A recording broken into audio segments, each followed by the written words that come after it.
सीझनमधला मटार जर वर्षभर खायचं असेल, तर या पद्धतीने स्टोअर करून ठेवा.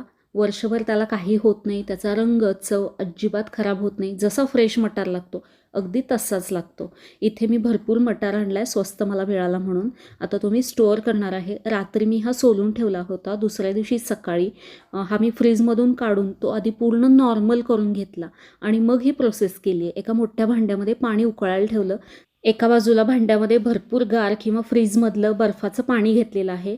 या पाण्यामध्ये 2 चमचे साखर घातली, 1 चमचा मीठ घातलं, यामध्ये मटार घातला आणि घड्याळ लावून मोठ्या गॅसवरती 2 मिनिटे हे ठेवले. फक्त 2 मिनिटासाठी, त्यापेक्षा जास्ती नाही. त्यातून काढून लगेच गार पाण्यात म्हणजे अगदी थंड पाण्यामध्ये घातला. थंड पाण्यामधून 1 मिनिटात लगेच काढला आणि कापडावरती पसरवून पूर्ण कोरडा करून घेतला. हवं तर कापडाने टिपून घेऊ शकता. 15-20 मिनिटे कोरडा करून घेतला.